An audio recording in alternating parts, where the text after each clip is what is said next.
It is now the Copa America, the international tournament for South American teams went ahead in June and July. The pandemic was much worse then, and football got a pass. But that pass, as we found out, does not apply to those who have been in the UK. So after 4 or 5 minutes of action, a couple of men in the jackets of Anvisa, the health authority, invaded the pitch, wanting the immediate deportation of these Argentine players based in the UK. Argentina walked off the field. They made it very clear that they wouldn't go ahead without these players.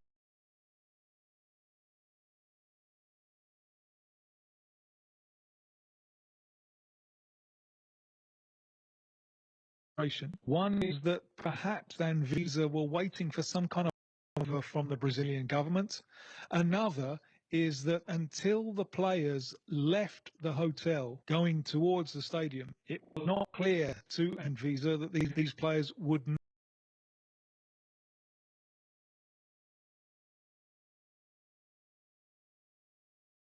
of following the Argentina team to the stadium and then finding a moment to gain access to the players. Not a great way to mark, a match between two of arguably the most famous international football sides in world football, is it? No, it's an absolute farce. It's one of the great occasions in world football, Brazil against Argentina, which is now making headlines around the world for these quite ridiculous scenes. I think there were going to be problems with the calendar from was taken to go ahead with the Copa America. You may remember that a lot of players and some of the coaches, especially the Brazilians, played that Copa America under protest. There were two justifications for that protest. One was the existence of the pandemic. The other was the belief that that time could have been used, maybe should have been used, not to play the Copa America, but to catch up on World Cup qualification, where South America is behind. Once the decision was taken to go ahead with the Copa America, we were left in an awkward position because there are still 12 rounds of World Cup qualification to get through by the end of March, and not enough dates in order to do it. It really is difficult to carry out a global competition such as World Cup qualification of South America, where so many of the players are coming from Europe and elsewhere. It's difficult to go ahead with a global competition in the face of a pandemic. And because they played the Copa America, didn't use that time to catch up on World Cup qualification, they've left themselves very little margin for error. So what happens next with all that in mind? It's a very good question because no one really knows the answer. This is a World Cup qualifier. It's not under the jurisdiction of CONMEBOL, the South American Football Authority. It's on the jurisdiction of FIFA. So FIFA now have a difficult problem to face. I suppose they could give the game as a walkover to Brazil. Argentina would feel very, very hard done by. It's hard to find dates in. So it's going to be a very difficult decision for FIFA to take. South American football's always full of drama. Health officials running onto the pitch, storming the BBC South American football expert Tim Vick. Lots of something in.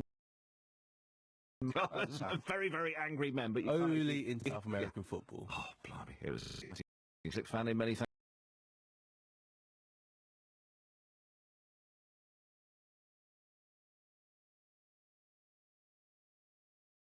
Afghanistan, as the Taliban there said they've taken control of the Panjshir Valley, but a resistance force has denied a tweet on Sunday that their spokesman, Fashim Dashti, a well-known Afghan journalist and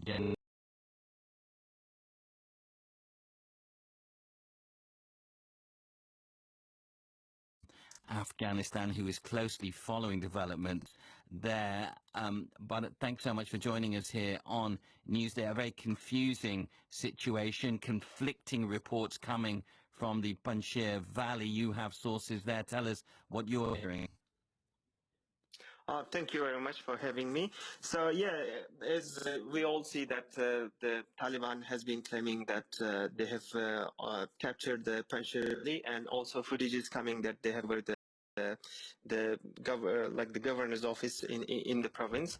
But the resistance force has claimed and tweeted that they are still fighting, and there are their posts which has been already there. They are fighting and they are resisting. The Panjshir Valley has not completely surrendered or fallen to the Taliban. There are still resistance going on, but it is not only Panjshir. Like, I mean, this is a symbol of resistance in Afghanistan, and also as we see, like in the commander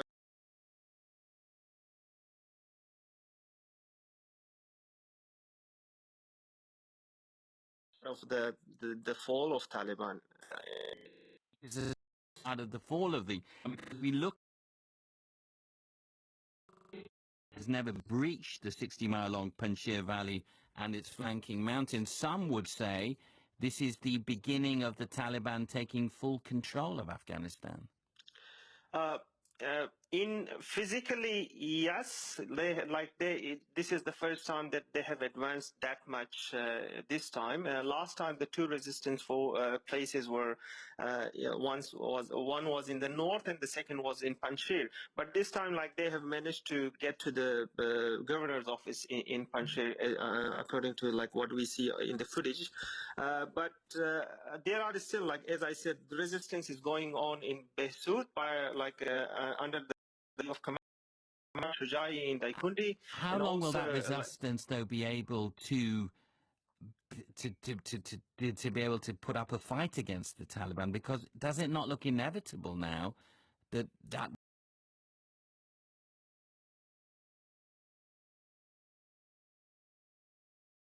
this of course the resistance have been on because there were air support from countries supported the Taliban and Al Qaeda in Panjshir valleys. Otherwise, it would have been. Which countries are?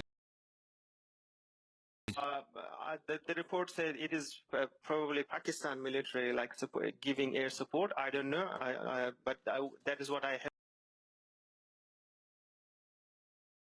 This has been also the resistance force have not been that ready because of after the fall of the Taliban, the government, which has been so corrupt.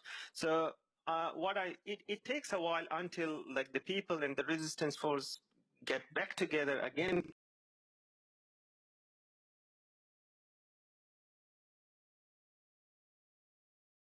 Saying it is the start of their fall. Well, and yeah, let's see what happens early, but thank you for with your contacts on the ground there in the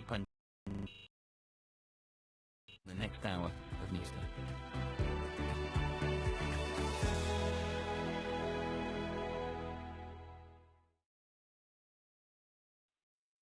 You're listening to the BBC World Service, and here's Harriet Gilbert to tell you about the next World Book Club. The book is called Man the Living. It's a beautiful novel. Our two is the boy, young surfer called Simon Limbo, joining me to answer questions about